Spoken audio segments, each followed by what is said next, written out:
오늘 우리는 추수감사 주일로 지키고 예배하고 있습니다. 우리 보통 추수감사 주일 이야기하면요, 시간이 오래되었지만 여러 가지 유래에 대한 의견들이 아직도 분분하기도 합니다. 어떤 분들은 영국에서 미국에 건너와 정착했던 청교도들이 이제 첫 추수를 마치고 감사 예배를 드리고 정착민들에게 또 음식을 나눴던 것에 그 유래를 두기도 하고요.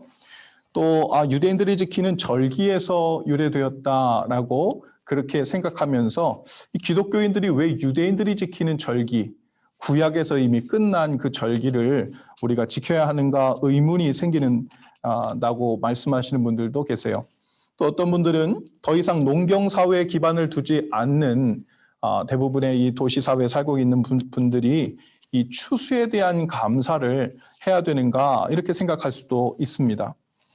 하지만 이 추수감사절의 의미는 물론 매 순간이 감사하지만 특별히 하나님께서 베푸신 은혜에 대한 감사를 생각하고 세어보고 표현하고 기뻐하는 것에 초점이 있다는 것, 오늘 그것을 어느 정도 생각하고 오늘 말씀 가운데 더 자세한 의미들을 깨달아가면 좋을 것 같습니다. 은혜를 기억하여 감사함으로 반응한다. 은혜를 기억하여 감사함으로 반응한다. 이것은 추수감사절이라는 이 절기로 꼭 표현되지 않아도요, 하나님께서 하나님의 백성들에게 갖고 계셨던 가장 강력한 하나님의 마음입니다. 그것이 하나님께서 유대인들에게 반드시 지키라고 명하신 그 3대 절기에서도 드러나고 있는데요. 우리가 보통 유대인의 이 3대 절기를 말하기 시작하면요, 머리가 아플 수 있어요. 복잡합니다. 또 비슷한 동의어 이름들도 아주 많기 때문에 이 분류하기가 쉽지 않거든요. 하지만 은혜를 기억하라, 그리고 그 은혜를 기억하라는 메시지를 전달하기 위한 하나님께서 명하신 그 3대 절기에 대해서 그래도 어느 정도 짧게 좀 정리를 하면 좋을 것 같아요. 유대인들의 3대 절기는요, 크게 유월절과 맥추절과 초막절로 나뉩니다. 먼저 이 유월절은 이스라엘 백성들이 출애굽하기 전날 밤, 우리가 모두 잘 알듯이 죽음의 사자가 모든 장자들의 생명을 취할 때 어린 양의 피를 문설주에 바른 이스라엘 백성들의 집은 그 죽음을 피했죠. 그리고 넘어갔습니다. 유월, 넘어가다, 패스오버 했다. 그래서 그 패스오버가 바로 유월절이죠. 그렇게 구원이 임했다는 데서 유래한 이름이 바로 패스오버 유월절입니다. 이스라엘이 애굽에서 구원된 그 은혜의 날을 기념하기 위한 것, 그것이 바로 유월절입니다. 두 번째 절기는 맥추절입니다. 이 맥추절은 이름에도 드러나 있듯이 밀이나 보리의 첫 소산을 하나님께 드리는 절기예요. 농사와 관련된 절기죠. 그리고 이 맥추절에 다른 이름들이 있는데요. 칠칠절이라고도 하고 또 오순절이라고도 합니다. 이 맥추절을 지키는 그 시기가 보통 6월절을 끝나고 7주가 지난 때거든요. 그래서 7일씩 7주 해서 77 해서 77절이라고 부르고, 그리고 7주하고 7일이 지난 50일째죠. 그래서 오순, 50일이 되는 날에 지키는 절기다. 그래서 오순절이라고도 이야기합니다. 마지막 세 번째는 초막절입니다. 이 초막절의 다른 이름은 수장절이라고도 하는데, 한 해 농사를 마치고 수확한 농사물을 저장하고 그러면서 하나님께 감사로 드리는 절기가 바로 수장절이에요. 이 저장하다는 말이 수장이라는 뜻이잖아요.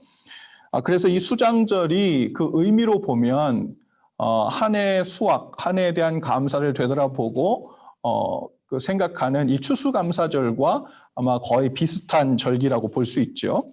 하지만 이 수장절을 초막절이라고 부르는 이유가 있어요. 그 절기에는 출애굽 당시 광야 생활 40년 동안 지켜주신 하나님의 은혜를 기억하면서 초막을 짓고 거기 거주하는 절기입니다. 그래서 초막절이라고도 이름을 붙이죠. 이렇게 앞에서 말한 이 세 가지 절기는 공통점이 있는데 모두 하나님께서 베푸신 은혜를 기억하고 기념하는 절기입니다. 구원해 주신 은혜, 또 우리의 삶에 그 은혜를 구체적으로 시작해 주신 은혜, 그리고 마지막으로 하루하루 하나님의 은혜로 살아왔다는, 그리고 살고 있다는 이 고백이 바로 이 세 개의 절기 가운데 들어가 있고, 우리가 오늘 하나님께 예배하는 이 추수감사절이라는 그 교회력의 어느 부분을 통해서 올려드리는 우리 예배가 물론 이 세 가지 의미가 다 들어있다고 볼 수 있습니다. 그런 의미에서 추수감사절은 이 농산물을 추수하는 것에만 국한된 것이 아닙니다. 한 해의 은혜에 대한 추수이고, 그 은혜에 대한 감사를 기억하고, 오늘 우리가 그 은혜를 혹 잊었거나 혹 하나님의 은혜가 아니라 헛된 은혜를 구하고 있다면 그 태도를 돌아보고 고치는 시간이 되는 것, 그것이 추수감사절의 바른 태도라고도 볼 수 있을 거예요. 오늘 우리가 읽은 말씀 데살로니가전서 5장 16절에서 18절까지 말씀, 아주 유명한 말씀이죠. 한 주 이 말씀을 설교를 준비하면서 묵상할 때 마음에 이런 생각이 들었어요. 항상 기뻐하는 일, 또 쉬지 않고 기도하는 일, 범사에 감사하는 일, 이 일은 이 세 개 모두 하나님의 은혜에 관련된 말들이구나, 또 하나님의 은혜에 관련된 하나님의 말씀이구나 하는 생각이 들었어요. 여러분, 항상 기뻐하라라는 말씀은 슬프고 속상한 일이 있어도 늘 긍정적으로 마음 쓰고 애써 웃음 지으며 살라는 말이 아닙니다. 너희에게 베푸신 하나님의 은혜를 항상 기억하라는 말씀이죠. 우리에게 베푸신 하나님의 은혜를 믿고 또 기억할 때 그제서야 항상 기뻐할 수 있는 거죠. 하나님의 은혜가 오늘도 나에게 부어지고 있다는 것을 믿지 못하는데 여러분 어떻게 기뻐할 수 있겠어요? 또 쉬지 말고 기도하라는 말씀은 안 쉬고 기도하는 어떤 새로운 기도 방법, 기도법을 배워서 익숙하게 지내라는 말이 아닙니다. 늘 하나님의 은혜를 구하며 살라는 말씀인 줄로 믿습니다. 하나님의 은혜로만 살 수 있다는 믿음으로 사는 사람은 여러분 하나님의 은혜를 항상 구할 수밖에 없지요. 쉬지 않고 기도할 수밖에 없지요. 마지막으로 범사에 감사하라는 말씀은 이왕이면 다 좋은 쪽으로 좋게 생각하며 감사하며 사는 것이 정신건강에 좋다, 이런 이야기를 하는 것이 아닙니다.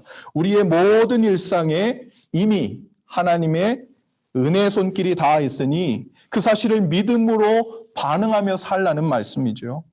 여기 범사라는 말은 all circumstance예요. 모든 상황과 모든 형편에 감사라는 말이에요.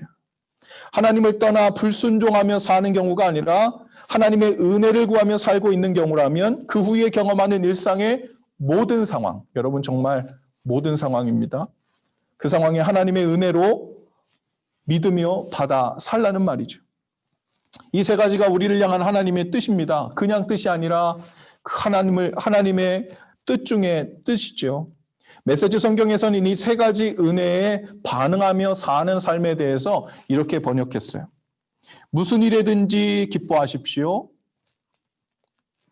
항상 기도하십시오. 무슨 일에든지 항상 감사하십시오. 이것이야말로 하나님께서 그리스도 예수 안에 있는 여러분에게 바라시는 생활 방식입니다. 이유가 무엇이겠습니까? 하나님의 은혜가 이미 우리의 삶을 붙잡고 있다는 거예요. 그런데 그 은혜를 기억하고 은혜를 구하고 은혜를 인정하고 믿으며 사는 이러한 생활 방식에 대해 때로 오해가 있습니다. 은혜는 은혜고 감사는 감사라는 태도예요.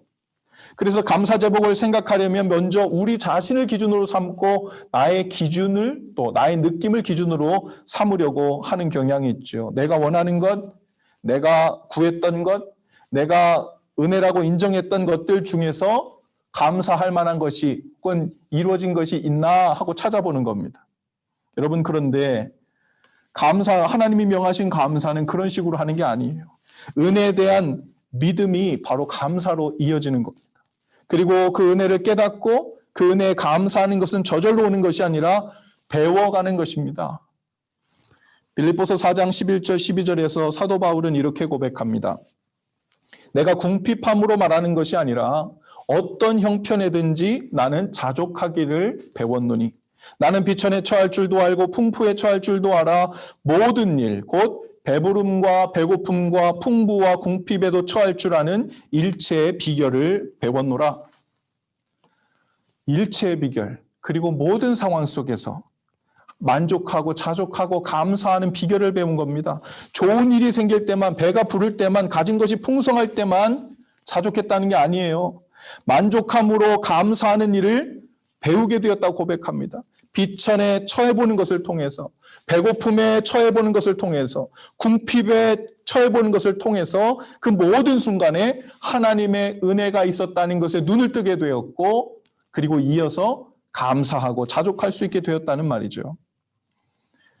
여러분, 이스라엘 백성은 40년 광야 생활을 하는 동안 하나님께서 그들에게 가르치시고자 하신 것, 훈련시키고자 하신 것 한 가지 있었습니다. 바로 하나님의 은혜로 사는 것이구나. 아무것도 없는 광야에서도 하나님의 은혜가 있으니까 사는구나. 수중에 가진 것이 없고 우물을 파놓고 살지 않아도 하나님께서 동행해 주실 때 모든 것에 자족하는 것, 앞으로 이제 장차 가나안 땅에 들어가서도 가진 것이 있든 없든 많든 적든 하나님의 은혜를 기억하고 그 은혜에 감사하며 은혜를 구하며 살면 되는 것이구나. 이것을 하나님께서 그 40년에 걸쳐 가르쳐 주신 거예요.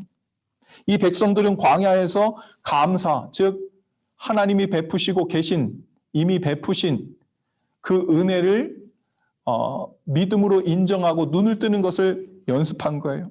목마를 때, 배고플 때, 죄에 빠졌다가 용서받았을 때, 대적들을 만났을 때, 불뱀에 물렸을 때 그 모든 순간을 통해 이스라엘 백성들은 은혜에 눈을 떠가기 시작했고 감사를 배웠습니다. 어떤 분이 이런 말씀을 하시더라고요. 요즘 문제는 우리 아이들이 은혜를 배울 기회가 없다는 거예요. 그래서 당연히 감사할 줄 모른다는 겁니다. 부모들이 생각하기를 어려운 일은 우리 엄마 아빠가 다 할게. 너는 꽃길만 걸어. 너는 고생길 가지 마. 그게 하나님한테 복 받는 길이야 라고 생각한다는 거예요. 좋은 마음, 부모된 마음, 사랑하는 마음, 아끼는 마음 좋지요. 그리고 그것이 꼭 필요하고 당연한 마음입니다. 문제는 이 아이들이 이 어려움과 궁핍과 배고픔과 그 절망 가운데서 하나님께 은혜를 구하고 그 감사를 배워갈 기회가 없다는 겁니다. 보통 아빠들보다도 엄마들의 믿음이 좋다고 하지요. 엄마들은 이 아이들이 겪을 모든 시련과 아픔과 고난을 다 끌어안아 당신이 감수하면서 하나님 앞에서 은혜를 깨닫고 감사를 배워가지고 엄마들은 믿음이 너무 좋다는 거예요. 그런데 정작 아이들은 은혜를 모르는 아이들로 커간다는 겁니다. 그래서 누가 이런 우스갯소리를 하시더라고요. 한국 교회 안에서 가장 피해야 할 것이 바로 엄마교랍니다. 저희 집에서 아이들과 약속을 하고 행하는 것 중에 밥 먹는 것에 대한 습관에 대한 것이 있어요. 물론 음식할 때 아이들의 입맛도 고려하지요. 또 건강도 고려해야지요. 하지만 일단 식사가 차려지고 나면 감사로 먹는 것에 대한 약속입니다. 만일 정성껏 차려진 음식에 대해서 불평하거나 불만이 나올 경우에는 숟가락 딱 내려놓고 밥은 못 먹는 것으로 정하고 실제로 그렇게 실행하고 있어요. 몇 번 우리가 밥을 못 먹는 적이 있죠. 그것은 이 아이들뿐 아니라 어른들도 마찬가지예요. 엄마 아빠도 음식이 불평하면 밥은 없는 것으로. 우리 아이들이 가끔 제게 불공평하다고 말합니다. 아빠는 맛 없는 게 없잖아. 아빠는 다 맛있잖아. 아니에요. 저 입맛 아주 까다로운 사람입니다. 다만 감사를 많이 배운 것으로 좋게 봐주시기를 소망해 봅니다. 여러분, 감사의 반대말이 무엇일까요? 불평이 아닙니다. 감사의 반대말은 불신앙이에요. 그리고 하나님의 생각보다 내 생각이 옳다는 교만입니다. 믿지 않고 우리 안에 교만이 올라오면 우리 입술과 마음에서 감사가 사라져요. 하나님의 은혜가 자리 잡을 공간이 없게 되기 때문이죠. 감사는 내 기분에 맞는 감사의 제목이 생길 때 감사하는 게 아닙니다. 믿는 자들의 삶에서 감사가 사라진다는 것은 곧 은혜 안에 살고 있다는 믿음이 사라진다는 말과 같아요. 또 내 뜻대로 되지 않아도 나를 향한 하나님의 가장 선한 계획이 이루어지고 있을 것이라는 믿음이 있는 사람은 여전히 감사합니다. 그런데 나의 계획대로 내가 원하는 대로 안 되었기 때문에 감사 제목이 없다라고 이야기한다면 내 뜻과 내 생각이 하나님의 계획, 하나님의 생각보다 더 옳고 또 바르다는 교만함이 자리 잡기 시작했다는 의미일 수 있어요. 여러분, 그래서 믿는 자들에게 있어서 감사는 곧 믿음의 수준입니다. 성도들 중에 감사를 입에 달고 사는 분들이 있어요. 제가 어렸을 때 중학교 때부터 제가 신앙생활을 시작했는데 그 시골 교회에서 할머니 권사님들이 아주 작은 일에도 항상 감사합니다. 감사합니다. 허리를 90도로 숙여가면서 감사합니다. 감사합니다. 하는 모습을 보고 자랐어요. 정말 입버릇처럼 습관처럼 하는 것이 아닌가 싶을 정도로 이 감사를 참 많이 하고 사셨어요. 그 감사가 곧 그분들의 믿음의 수준이었던 겁니다. 나와 오늘도 동행하시며 내 삶을 인도하고 계시는 하나님에 대한 믿고 그 신뢰하는 것만큼 감사가 그 입술과 마음에 자리 잡고 있었던 거죠. 어떤 사람은 그렇게 생각할지 몰라요. 별로 가진 것도 없고 대단한 것도 없으니까 별것 아닌 것에도 저렇게 크게 감사하는구나. 여러분, 이런 생각이 혹 우리 가운데 있다면 이 얼마나 어리석고 얼마나 불쌍하고 얼마나 가련한 인생이겠어요. 여러분, 감사를 배워야 합니다. 그 말은 잊고 있는 은혜를 보는 눈이 열려야 된다는 거예요. 그리고 그 은혜에 젖어 사는 삶의 방식으로 전환해야 한다는 말입니다. 이것이 바로 하나님의 뜻 중에 뜻입니다. 감사가 옵션이 아니에요. 자격 없는 우리를 죄에서 구원해 주신 은혜, 그리고 광야 같은 오늘의 그 인생길에서 날마다 돌보시고 채워주시는 은혜를 모르는 사람은 점차 감사가 줄어들고 잊혀지게 됩니다. 그것은 단순히 감사하는 생활에 대해서 조금 불성실했네 이 문제가 아니라 구원받은 은혜에 대한 심각한 믿음의 문제입니다. 그러나 감사는 곧 구원의 문제이고 구원을 얻은 삶을 살고 있다는 믿음의 증표가 되는 겁니다.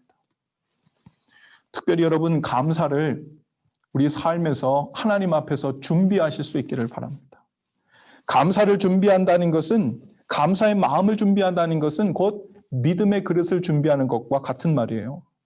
감사를 준비하면 하나님의 은혜가 더욱 풍성히 흘러옵니다. 여러분, 우리가 똑똑해서 하나님의 뜻을 알아가지고 그분을 쫓아다니면서 우리가 동역을 하는 게 아닙니다. 하나님은 하나님의 일을 할 사람들을, 또 하나님의 영광을 드러낼 사람들을 찾으셔서 은혜를 베푸시고 능력도 주셔서 하나님의 일들을 감당하게 하시는데 바로 어떤 사람을 찾느냐? 감사하는 사람을 찾아요. 왜 그럴까요? 안전한 사람이에요. 은혜를 주셔도, 기프트를 주셔도 안전한 사람. 왜요? 감사가 있는 사람은 그것이 오직 하나님의 은혜라는 걸 아는 사람이기 때문에 그렇습니다. 그래서 감사를 준비하면 하나님께서 우리에게 베푸시는 은혜가, 그리고 이미 크지만 여러분, 하나님께 쓰임받는 은혜의 가능성이 훨씬 넓어지는 거예요. 감사를 준비하는 것은 하나님의 은혜가 우리 가운데로 흘러 들어오는 통로를 넓게 하는 일과 같은 일이죠.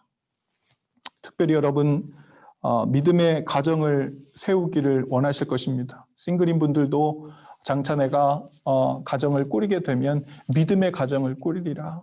또 현재 우리가 가정을 꾸리신 분들 중에서도 더 거룩하고 하나님 기뻐하시는 믿음의 가정을 꾸리고 싶다 하는 마음들이 있을 겁니다.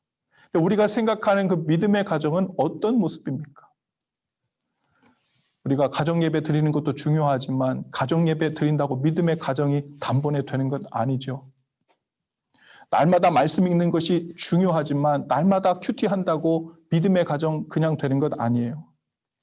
믿음으로 사업도 잘 되고 믿음으로 기도해서 승진도 잘하고 믿음으로 자녀들도 잘 되고 큰 문제 없이 별 탈 없이 사는 것이 믿음의 가정이 되었다는 증거일까요? 부족하고 실망스러운 배우자와 자녀들의 모습 속에서도 하나님의 만지시는 은혜의 손길이 있다는 것을 믿고 그 믿음으로 서로에게 은혜의 자리를 끊임없이 만들어주는 것을 포기하지 않는 것, 그 일에 승리하며 사는 것, 여러분 이것이 믿음의 가정을 세우는 일 아니겠어요? 여러분, 그런 가정은 점점 잘 됩니다. 컨플릭트도 있고 성격도 안 맞고 어려움도 있을 수는 있지만 하나님께서 상대를 통해 내게 베풀고 계신 은혜가 있다는 것을 믿고 신뢰하며 눈이 점점 떠지는 것. 여러분, 감사에 눈을 뜨는 가정이 바로 믿음의 가정이 되는 지름길입니다. 여러분, 저처럼 부족한 목사라도 믿음으로 하나님께 감사합니다 하고 기도드려 주실 수 있기를 바랍니다. 저는 우리 교회 성도님들과 교회를 세워가고 또 되어가는 일이 얼마나 감사한지 몰라요. 또 부족해 보이고 마음이 맞지 않는 교회 안에서 여러 지체들이 있을 수도 있습니다. 그런 리더십도 있을 수 있고 또 리더분들도 있을 수 있고 교사분들도 있고요. 또 여러분, 무엇보다 서로에게 특히 우리 아이들을 통해서도 감사의 제목으로 삼고 너무너무 감사하다라는 이 마음들이 우리 가운데 자리 잡을 수 있기를 바랍니다. 그것이 믿음의 길을 여는 것이고 그 은혜의 길 안에서 비로소 하나님의 손길은 더 잘 보이게 될 것입니다. 천국이 경험될 거예요. 그러니 감사는 하나님의 뜻 중에 뜻입니다. 오늘도 그리고 남은 한 해도 그리고 다가오는 2021년 한 해도 감사를 더욱 배우고 그 안에 살아가심으로 하나님의 뜻을 온전히 이루시는 저와 여러분들 다 되실 수 있기를 주님의 이름으로 축복합니다. 잠시 기도하겠습니다. 귀하신 주님, 감사합니다. 정말 감사합니다. 저희로 은혜의 눈을 더 크게 뜨게 하셔서 잊었던 감사를 배우게 하시고 그 감사로 모든 어그러졌던 우리 삶의 부분들이 고쳐지고 열리고 다시 세워지는 놀라운 은혜가 풍성히 부어질 수 있도록 함께하여 주옵소서. 예수님 이름으로 기도합니다. 아멘.